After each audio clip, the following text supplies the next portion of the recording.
오늘 우리가 이렇게 줌으로 예배를 드리다가 야외에 와서 이렇게 예배를 드리게 됐습니다. 그래서 제가 그동안 시리즈로 쭉 하던 말씀을 계속 할까, 아니면 이렇게 자연에 나왔으니까 자연을 찬양하며 자연에 맞는 말씀을 할까 생각을 하다가, 요즘은 우리가 노래를 부를 때가 아닌 것 같아요. 자연을 찬양하며 노래를 부를 때가 아닌 것 같아서 오늘 제가 계속 전해드리는 그 말씀을 전하기로 했습니다. 근데 오늘 주시는 이 말씀은 좀 무겁습니다.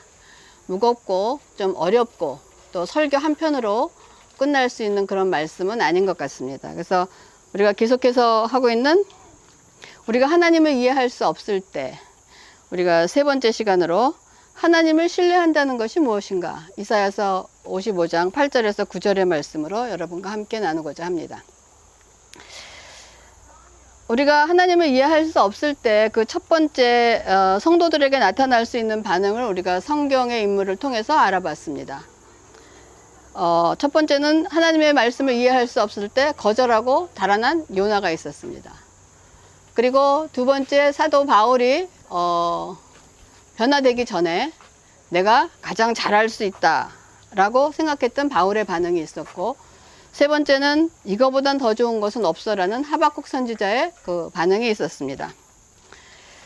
그럼 오늘은 하나님을 이해할 수 있다는 전제보다는 우리는 하나님을 이해할 수 없다는 것이 우리에게 잘 맞는 전제입니다. 우리는 하나님을 이해할 수가 없습니다.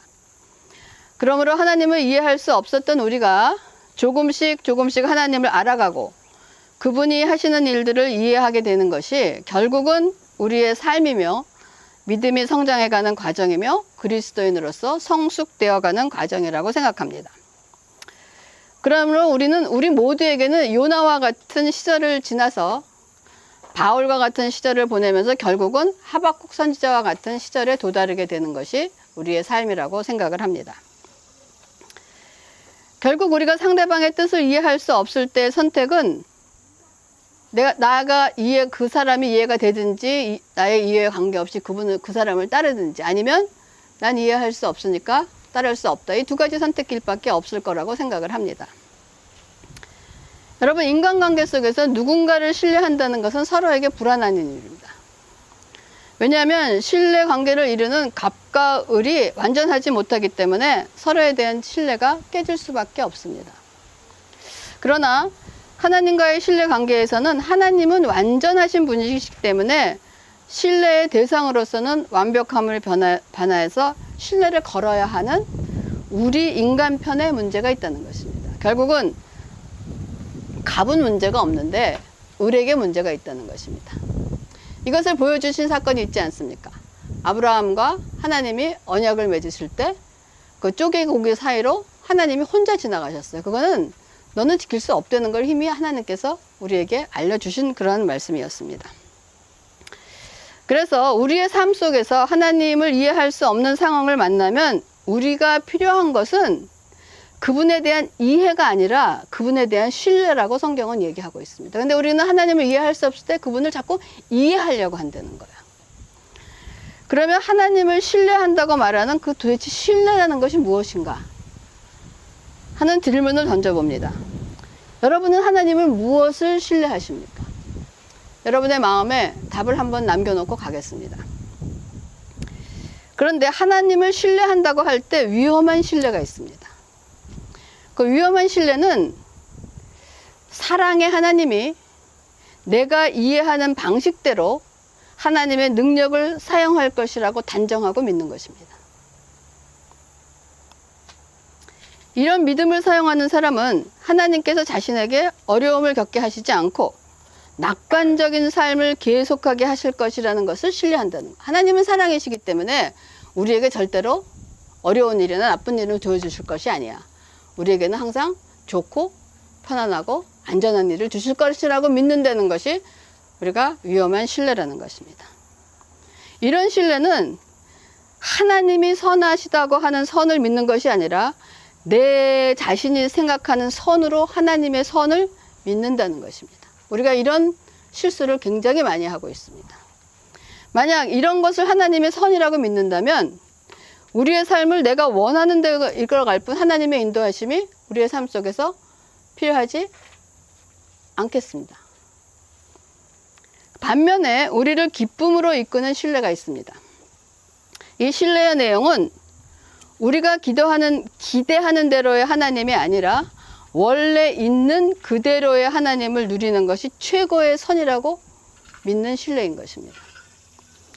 이것이 진리인데 이 말씀을 조금 더 쉽게 표현한다면 그리 아니하실지라도 하나님께서 하시는 일은 선입니다 라고 믿는 것이 최고의 선이고 하나님께서 믿는 선이라는 것입니다. 근데 이런 신뢰를 촉발하는 믿음은 어려움이 없는 낙관적인 것이 아니라 우리가 난관과 어려움을 겪게 되어 있습니다. 그래서 이러한 신뢰는 하나님이 우리가 원하는 선의 개념에 따라 일하지 않으신다는 것을 인정하고 고백하는 것입니다. 우리가 많은 것을 구했지만은 여러분 우리가 구한 것이 다 이루어졌습니까? 아니라는 거예요. 그러니까 우리가 생각하는 선에 따라 일하지 않으신다는 것을 우리가 먼저 인정하고 하나님 앞에 고백해야 된다는 거죠. 그래서 이러한 신뢰를 뒷받침하는 믿음은 우리의 선 개념이 하나님의 선 개념과 조화를 이루어야 한다는 것을 깨달아야 한다는 거예요. 그런데 이러한 변화는 쉽게 일어나지 않습니다. 예를 들어 모든 질병 가운데 하나님의 능력이 있는 모든 질병을 하나님 치료하실 수 있습니다. 그럼에도 불구하고 치료가 되지 않는 상황도 있습니다. 또 우리 미국 교회 전도사님 부부가 있는데 갑자기 이혼을 하게 됐어요. 이혼을 하고 남편이 자녀를 케어하게 되니까 패스터 케어 받던 것도 멈추고 지금 신학 공부하던 것도 모든 것이 다 멈춰버리는 그런 상태란 말이에요. 그럼 이런 상황을 보고 하나님은 지금 아직도 우리에게 선을 행하고 계시다라고 얘기할 수 있는가 하는 그런 질문을 우리 신앙생활에 던지는 것입니다. 그러니까 이런 어려운 가운데서도 우리의 삶에 선을 가져다 주지 않는 것처럼 보이는 나의 인생길에서 하나님을 선하다고 우리가 신뢰할 수 있는가 하는 것이 오늘의 주제인 것입니다. 이런 어처구니 없는 기막힌 상황에 불구하고도 하나님을 신뢰한다고 고백할 때 우리들은 하나님 앞에 몸부림을 칠 수밖에 없습니다. 왜요? 내가 원하는 선하고 다르니까. 그러니까 하나님 앞에 몸부림을 칠 수밖에 없는 거. 하나님 이거 아니지 않습니까? 그래서 이러한 치열한 몸부림은 우리가 하나님을 신뢰하고 의지하는 신뢰 속에서 선하신 하나님을 받아들이러 우리의 영혼의 문을 여는 계기가 되는 것입니다. 그러므로 여러분 이런 상황 속에 있는 사람들에게 섣불리 어떤 말로 그들을 위로하려고 하지 마시기 바랍니다. 인간의 어떤 말로도 그 상황을 풀어줄 수가 없습니다. 우리가 다만 할 수 있다면 그분들이 하나님과의 채널이 맞출 수 있도록 그거를 위해서 우리가 기도할 뿐이라는 것입니다. 그렇다면 우리가 하나님께서 이끄시는 선이 무엇인가 하는 것을 생각해 봐야 돼요. 왜 우리는 그 선을 깨닫기 위하여 몸부림을 칠 수밖에 없는 것인가? 왜 몸부림을 쳐야 되겠습니까? 그 이유는 간단해요. 내가 생각하는 선이 아니기 때문에 몸부림을 칠 수밖에 없다는 거예요. 어떤 분이 간증을 하더라고요. 어떤 데 가서 이제 자기가 기도하는데 이제 자기 이렇게 포션이 있었대요. 근데 항상 기도하다 보니까 자기 뜻하고 안 맞으니까 자기가 앉아있던 그 주위에 잔디불 풀이 다 뽑혔대. 왜냐면 뽑아내니까 하나님 이거 아니지 않습니까? 이거 아니지 않습니까? 자기 주위에 있었던 그 잔디밭이 전부 다 뽑혔다는 그런 말을 하고 있습니다. 그러면 이러한 일이 우리에게만 일어나는가? 이방인에게 복음을 전하기 위해 하나님께 택함을 받은 바울이 마지막은 감옥에서 고난을 받으면서 사형 집행을 기다리고 있었습니다. 이런 상황 속에서 바울은 어떠한 하나님의 선을 기대하고 있었을까요? 바울처럼 하나님의 일을 목숨 걸고 한 사람이 있었습니까 또? 근데 마지막의 인생은 감옥에서 사형을 기다리고 있을 때 도대체 바울은 하나님의 어떤 선을 기대하고 있었는가라고. 그래서 빌립보서 1장 6절에 너희 안에서 착한 일을 시작하신 이가 그리스도 예수의 날까지 이루실 줄을 우리는 확신하노라 라고 얘기합니다. 여러분 주님의 일을 하다가 사형수가 된 바울이 감옥에서 쓴 편지를 보면서 바울이 믿었던 하나님의 선이 무엇인가를 우리가 짐작할 수 있습니다. 빌립보서 말씀은 복음에 참여한 빌립보 성도들에게 권면하는 걸로 너희 안에서 착한 일을 시작하시니까 그리스도 예수의 날까지 이루실 줄을 우리가 확신한다라고 하는데, 그럼 바울은 사형을 기다리면서 그가 믿고 확신한 하나님의 선이 무엇이었는가 하는 거예요. 여러분이 죽게 됐어요. 감옥에 바울처럼. 그런데도 하나님은 선하시다라고 하면서 믿는 그 선은 도대체 무엇인가 하는 것입니다. 우리의 선은 어떻습니까? 우리가 생각하는 선은, 제가 생각하는 하나님의 선은 감옥에서 구해주시고 사형을 면하게 해주시는 것이 선이라고 생각을 합니다. 우리는 항상 이 상황 탈출에 우선을 두고 살고 있지 않습니까? 우리가 생각하고 기준으로 삼고 있는 하나님의 선은 나의 입장에서 문제가 해결되는 수준의 선이라는 것이에요. 그러나 바울이 기대한 하나님의 선은 우리와는 다르게 하나님 나라의 완성을 확신한 것이었습니다. 우리 찬호가 너무 잘 들고 있어. 우와, 멋있어. 와, 저 웃는 거 봐. 아멘으로. 그래서 디모데후서 1장 12절에 이로 말미암아 내가 또 그 고난을 받되 부끄러워하지 아니함은 내가 믿는 자를 내가 알고 또한 내가 의탁한 것을 그날까지 그가 능히 지키실 줄을 확신하노라 라고 이야기합니다. 그럼 바울은 그가 알고 신뢰한 것을 하나님께서 거뜬하게 지켜주실 것을 확신하기 때문에 고난을 부끄러워하지 않았다고 고백하고 있습니다. 그럼 바울은 하나님이 무엇을 지켜주실 것이라고 믿고 있는 것입니까? 예를 들어서 초대교회 시절에 옥에 갇힌 베드로는 감옥에서 잠을 자고 있었습니다.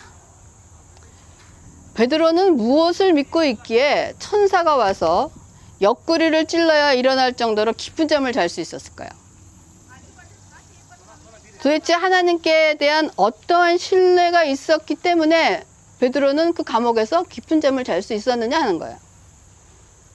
아마도 짐작을 해본다면 그랬을 것 같아요. 아, 그동안 잠도 편히 잘 수가 없었는데 하나님께서 아마 편안하게 깊은 잠을 자라고 나를 감옥에 넣으셨나 보다. 감사합니다. 그러면 저는 좀 자겠습니다. 제가 충분히 잤다고 여기시면 깨워주세요 라고 생각하지 않았을까. 그렇게 잘 수 있었던 상황은.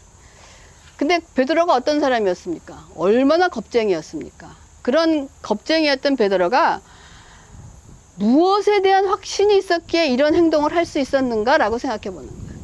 우리도 베드로와 같은 겁쟁이입니다.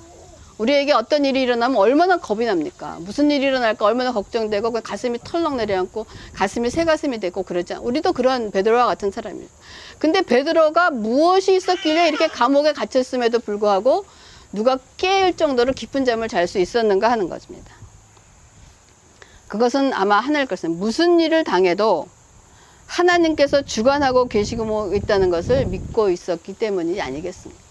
내가 무슨 일을 하더라도 나는 하나님 손 안에 있다라는 것이 믿었기 때문에 그런 확신이 있지 않았을까. 그래서 우리도 베드로처럼 깊은 잠을 잘 수 있는 그런 배짱이 좀 있었으면 좋겠습니다. 또 바울도 마찬가지였어요. 실라와 함께 감옥에 갇히자 그들은 뭐 했습니까? 바울은 자지 않았어요. 뭐 했냐면 찬양을 했어요.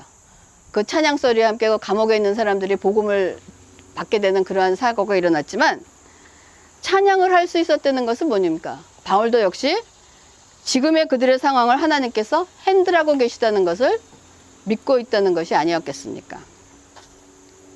그래서 바울은 그의 말년에 죽음을 앞둔 상황 속에서 하나님께서 무엇을 거뜬히 지키실 줄을 확신한다는 것입니까? 여러분, 견디기 힘든 상황 속에서 죽음에 직면한 바울은 자신이 지금 확정된 사형에서 자신을 지킬 것보다 더 큰 확신이 있어요. 그러니까 바울은 자기가 죽게 되는 거에 대해서 두려움이 없었다는 거예요. 내가 이 죽음에서 면해야 된다는 것에 대해서 하나님의 큰 확신, 그거보다 자기 목숨보다 더 큰 확신이 바울에게 있었다는 것입니다.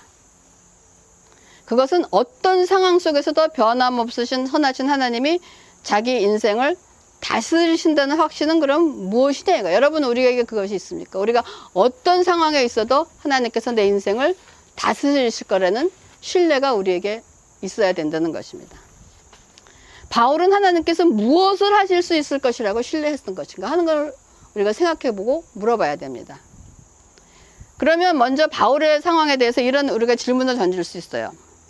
바울은 복음을 전하다가 왜 어려움에 빠졌을까? 우리는 하나님을 믿고 우리가 하나님께 선하고 하는데 왜 우리에게 이런 어려움이 생기는가 하는 질문이 할 수 있다는 것입니다. 이런 보편적인 질문이죠. 우리 충분히 이런 질문을 갖고 하나님 앞에 나갈 수 있습니다. 또 이 세상에서 그리스도인의 삶에는 힘든 시절이 있는데 네, 좋습니다. 힘든 시절이 있답니다.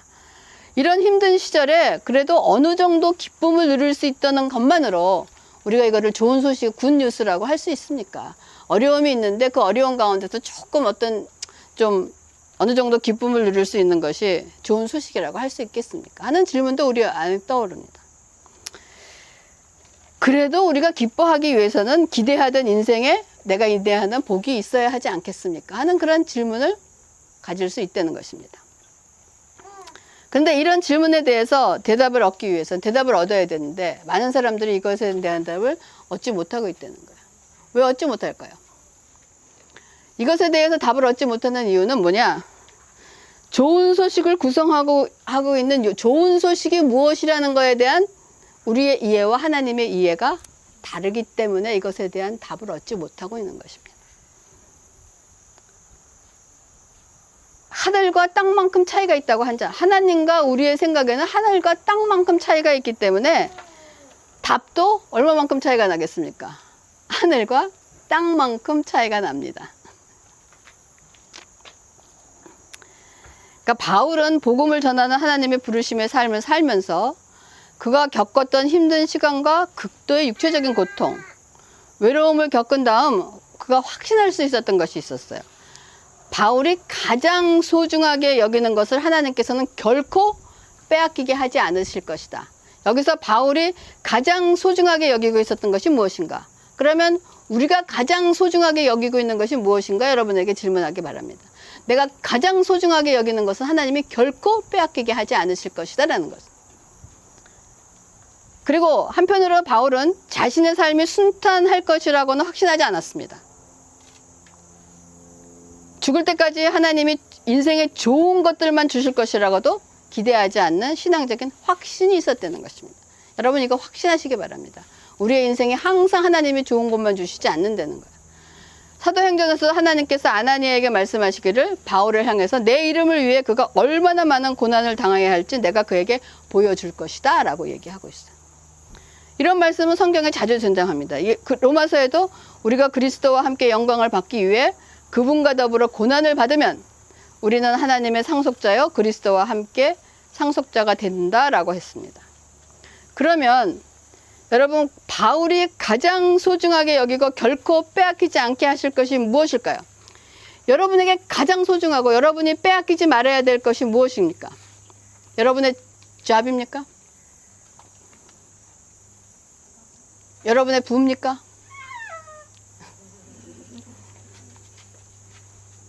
영혼의 만족입니다. 우리가 그의 만족을 나타내는 이 바울이 만족했던 그 말씀이 뭐냐면 바로 빌립보서 4장 11절에서 13절. 우리가 너무나 잘 아는 말씀입니다. 내가 궁핍함으로 말하는 것이 아니라 어떠한 형편에든지 나는 자족하기를 배웠노니 나는 비천에 처할 줄도 알고 풍부에 처할 줄도 알아 모든 일 곧 배부름과 배고픔과 풍부와 궁핍에도 처할 줄 아는 일체의 비결을 배웠노라. 내게 능력 주시는 자 안에서 내가 모든 것을 할 수 있느니라 라고 했습니다. 이 말씀은 바울이 힘든 시기 한복판에서 하나님께로부터 들은 좋은 소식은 하나님께서는 아무것도 환경을 개선하지 않으시겠다는 것입니다. 주어진 자리에서 견뎌내라는 거예요. 그러면 하나님께서 아무것도 개선하지 않으시겠다는 의미가 우리 삶에 개입하지 않으신다는 의미입니까? 우리의 삶을 방관하시겠다는 것입니까? 우리의 삶을 내버려 두신다는 것입니까? 아닙니다. 하나님은 사랑으로 우리의 삶에 개입하고 계시다는 거예요. 내가 상황이 바뀌는 것 같지도 않고 하나님이 안 계신 것 같고 하나님이 나를 버리신 것 같고 하는 그렇게 느낄지라도 하나님은 우리 삶에 개입하고 계시다는 것입니다. 바울이 매를 맞고 난파를 당하고 옥에 갇히고 육신이 약하여지고 굶주리고 사형집행을 기다리는 바울과 함께 하고 계시다는 확신이 바울에게 있었기 때문에 바울이 어떤 고백을 했느냐? 내게 능력 주신 자에서 내가 모든 것을 할 수 있다라고 고백할 수 있었던 것입니다. 그렇다면 바울이 말하는 그 모든 것이 무엇일까요? 내가 모든 것을 할 수 있다는 그 모든 것이 무엇일까요? 이거 어려운 주제입니다. 어려운 주제. 우리 찬호에게도 어려운 주제예요. 아이고. 지금 몇 분의 설교를 얻을 수 있는 해답도 아닙니다. 그러나 우리는 이 문제를 언제나 여러분 묵상하시면서 주님과 동행하는 삶을 살면서 답을 찾아내고 어떠한 상황 속에서도 하나님의 선을 이루실 것을 확신하는 삶을 살아야 한다는 것입니다. 그렇다면 우리는 이런 상황 속에서 바울이 누린 만족의 비밀이 무엇이었는지를 찾을 수 있어요. 바울은 도대체 무엇을 만족했기 때문에 그러한 상황 속에서도 하나님은 선하시고 내가 능력 주시는 자 안에서 모든 것을 할 수 있다라고 고백할 수 있었는가? 좋은 때든 힘든 때든 잘 살아가는 방법을 깨달은 바울의 깨달음도 있어야 되는 거예요. 우리가 푸른 시절이 있으면 다 가지가 떨어진 가지만 앙상한 시절도 우리 인생에 있는 거예요. 그러면 푸른 시절에는 잘 살고 앙상한 가지에는 못 삽니까? 우리는 이 시절에도 잘 살고 그 시절에도 하나님 안에서 잘 살아내는 방법을 깨달아야 된다는 것입니다. 그러므로 내게 능력 주시는 자 안에서 모든 것을 할 수 있다는 것은 나의 모든 삶 속에서 하나님이 함께 하심을 믿는다는 것 아니겠습니까? 하나님이 함께 하시기에 내가 모든 것을 할 수 있다는 것입니다. 그래서 우리들은 바울의 고백처럼 하나님께서 모든 일을 합력하여 선을 이루심을 여러분 믿습니다. 그렇죠? 우리 믿습니다. 그렇다면 우리가 바라봐야 할 하나님의 최고의 선은 무엇인가 하는 거예요. 하나님이 합력하여 선을 이루신다 그러면 모든 것을 이루시는 하나님의 최고의 선이 무엇인가 하는 것입니다. 힘들고 나쁜 일이 계속될 때도 우리에게 선을 행하신다고 믿을 수 있는 하나님은 우리 인생에서 무엇을 다스리고 계시는가 하는 것입니다. 그래서 고린도전서 15장 19절과 고린도전서 15장 49절의 말씀에 만일 그리스도 안에서 우리가 바라는 것이 다만 이 세상의 삶뿐이면 모든 사람 가운데 우리가 더욱 불쌍한 자니라 라고 얘기하고 있습니다. 우리가 흙에 속한 자의 형상을 입은 것 같이 또한 하늘에 속한 이의 형상을 입으니라 라고 얘기하고 있습니다. 이 바울이 그의 고난의 삶 속에서 깨달은 것이 그가 그리스도 안에서 원하는 것이 이 세상의 삶뿐이면 가장 불쌍한 것이라는 것을 깨달았다는 거예요. 그리고 우리의 궁극적인 선은 하늘에 속한 이의 형상을 입는 것이랍니다. 이것이 하나님의 선과 우리의 선의 차이점을 볼 수 있는데 우리는 이 땅에서 있는 것을 가장 좋은 곳으로 찾는 것이 우리의 선입니다. 근데 하나님은 이 땅의 삶에 있는 것을 주기 위한 것이 하나님의 선이 아니라고 말씀하시는 거예요. 그럼에도 불구하고 그리스도인들은 이 땅의 것에 초점을 맞추고 전부로 여기면서 살고 싶어 합니다. 그러나 하나님은 우리를 이 땅에서 적합하게 살게 하는데 초점을 맞추고 계시는 것이 아니라 영원한 그분의 나라에 맞는 삶을 우리로 하여금 이 땅에서 준비하게 하신다는 것이 하나님의 선입니다. 그런데 그럼에도 불구하고 우리는 또 주님이 사시는 하늘의 처소에서 하늘에서 하시는 일이 제가 사는 지상에서 어떤 선을 행하고 계십니까? 하늘에서 계신 분이 이 땅에서 살고 있는 우리에게 하나님이 베푸시는 선은 무엇인가 하는 것입니다. 그러면서 또 질문을 던지면서 우리는 징징거립니다. 어떻게 징징거리느냐? 하늘에서 주시는 풍성한 영적 복이 우리가 이 세상에서 맞는 어려움과 도대체 무슨 관련이 있습니까? 하는 것입니다. 주님은 우리가 환난을 만나면 기쁘게 여기라 하셨는데 제가 원하는 것은 제 문제를 해결해 주시겠다는 것이 더 기쁩니다 라고 얘기합니다. 이러한 질문이 우리 안에 있는 것이 사실입니다. 근데 이러한 질문의 대답은 우리가 천국에 닿기 전에 하나님의 제자들의 삶에 주겠다고 약속한 것이 무엇인가를 알아야 돼요. 하나님이 우리에게 주시겠다 하고 하자는 약속의 복이 무엇인가. 여러분, 만약 우리의 기쁨이 우리가 하나님께 구하는 복을 받는 것에 따라 좌우된다면 우리의 기쁨은 금방 있다가 사라질 것입니다. 여러분, 태욱 씨 몇 년 전에 결혼하기 전에 잡을 얻었을 때 얼마나 기뻤습니까? 그 기쁨이 그때의 기쁨과 그 계속 지금까지 해갖고 똑같은 기쁨으로 있습니까? 그럼 기쁨은 사라진다는 거예요. 물론 우리가 원하는 복을 위해 기도하고 그런 복이 올 때 하나님께 감사드리는 것 당연합니다. 하나님께서도 이 땅에서 우리에게 그것을 베풀어 주셨습니다. 그러나 하나님이 이런 복을 주시기 때문에 신뢰한다는 것은 아주 잘못된 것입니다. 하나님은 우리의 삶을 더 편안하게 만들어주기 위해 우리가 바라는 복을 주겠다고 언약하시지, 성경에는 어느 글을 찾아봐도 그것은 없습니다. 예수님이 제자들에게 주시겠다고 한 풍성하신 생명이 두려움이나 실망과 씨름할 필요 없이 우리의 행복을 지켜주는 복으로 풍성하다고 하는 것이 아니라는 것입니다. 지금 저와 여러분은 이 말씀을 들으면서 들어야 하는 생각이 무엇인가?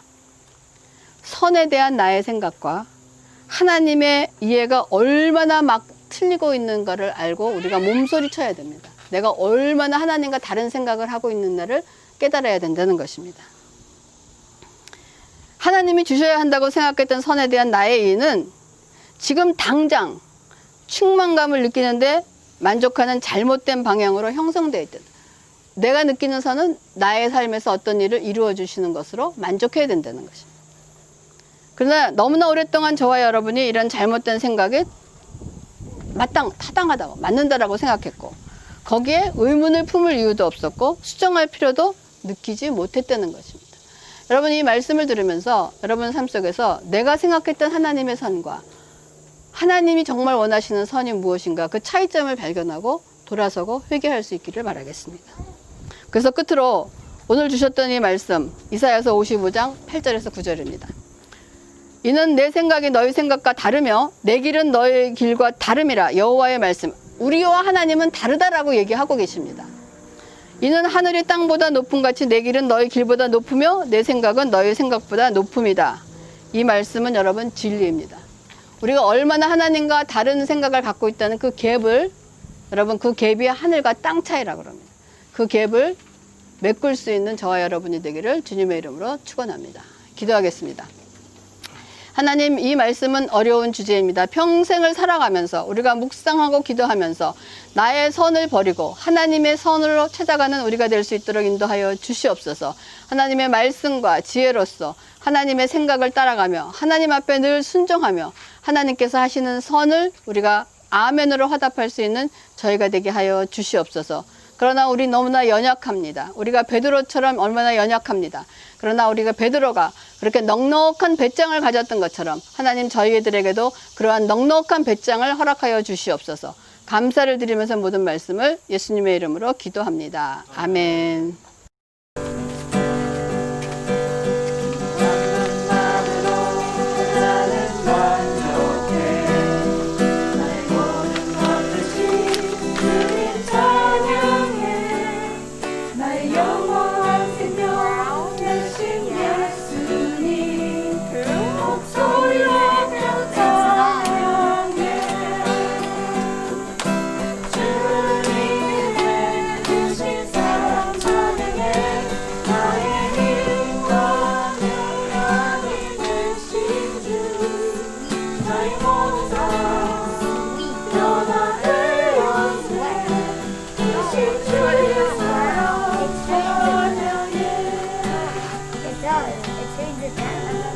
It changes.